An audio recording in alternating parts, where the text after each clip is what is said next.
ബാലേട്ടന്റെ എല്ലാ വിഷമങ്ങൾക്കും കാരണം ഞാനാണെന്നറിയാം. എന്നാര് പറഞ്ഞു? വിഷമങ്ങളൊക്കെ ഞാൻ തന്നെ ക്ഷണിച്ചു വരുത്തിയതല്ലേ, അതിൽ മറ്റാർക്കും പങ്കില്ല. ഉടനെ ഞാൻ മറ്റൊരാളെ കല്യാണം കഴിക്കുമെന്ന് ബാലേട്ടന് തോന്നുന്നുണ്ടോ? അതെന്നെ സംബന്ധിക്കുന്ന കാര്യമല്ല. ബാലേട്ടാ, നന്ദിനിക്കുട്ടി തയ്യാറാണെങ്കിൽ ഇപ്പോ ഈ നിമിഷം എന്റെ കൂടെ ഇവിടുന്ന് ഇറങ്ങി വരാം. നമ്മളെ ആരും തടയില്ല. അച്ഛന് വേണ്ടിയോ കമ്പനിക്ക് വേണ്ടിയോ അല്ല, നമുക്ക് വേണ്ടി, ഉണ്ണി എനിക്ക് നഷ്ടപ്പെടാതിരിക്കാൻ വേണ്ടി. അച്ഛനെ വെറുപ്പിച്ചാൽ ഈ ഇൻഹ്യൂമൻലി അഡമന്റ്.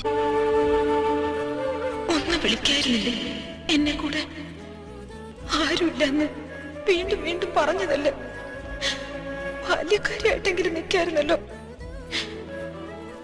അല്ലെങ്കിലും എന്നെ എന്തിനാ വിളിക്കുന്നേ?